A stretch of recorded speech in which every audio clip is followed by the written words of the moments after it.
Si on revoit un peu nos débuts en 2016, et c'était quelque chose qui n'était pas du tout évident, mais ce qui nous a vraiment permis d'arriver là où nous sommes arrivés aujourd'hui avec des résultats quand même incroyables. C'est dû à une stratégie nationale que nous avons mis en place, une stratégie nationale du football féminin qui nous a permis vraiment d'arriver là où nous sommes arrivés aujourd'hui. Donc, à travers notre stratégie nationale, nous avons mis en place un championnat national de football féminin.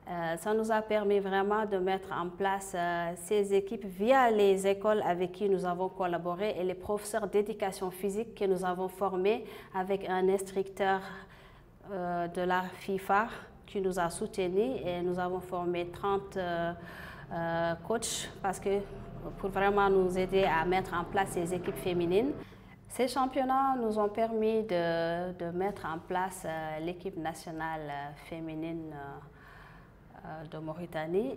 Et cette équipe nationale, nous l'avons mis en place en 2019 et en nommant un sélectionneur national qui a réussi de voir toutes ces équipes qui jouaient au championnat, de les réunir, de détecter parmi elles les meilleures joueuses. Et à travers cette équipe nationale, nous avons des joueuses professionnelles aujourd'hui qui nous représentent avec fierté. Fatou Diop, qui est au Maroc, Tako Djabira, qui est à Dakar, à Sacré-Cœur. Donc, pour vous dire qu'il y a des résultats, malgré que ce soit sur 4 années, il y a des résultats qui sont là, qui prouvent que vraiment nous sommes très satisfaits par rapport à l'engagement, le travail énorme qui est abattu ici au niveau de la fédération et surtout aussi la passion des filles. Leur amour du football nous a amenés à ces résultats. Le chemin est encore long, mais nous y sommes jusqu'à nos jours en train de travailler pour que ça puisse vraiment nous permettre à participer à des grandes compétitions, Inch'Allah.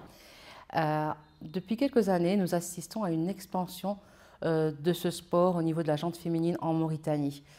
C'est quelque chose qui n'existait pas. Bien sûr, on voyait des enfants jouer dans les cours de récréation, mais avec plus l'enfant grandit, plus la répartition des rôles genrés augmente. Et donc, les garçons font du football et les filles s'occupent d'autre chose. Mais là, ces derniers temps, on voit de plus en plus sur les réseaux sociaux et à travers la presse qu'il y a un football féminin en Mauritanie. Nous voyons que de plus en plus de filles jouent au football. Elles s'affichent, elles n'hésitent pas à y jouer. Et au niveau de la fédération de football, il y a quand même tout un département qui est dédié aux femmes et qui encourage les femmes à jouer au football. Et c'est une excellente chose. En cette journée du 8 mars, il est bien de rappeler que les femmes ont le droit de jouer au football.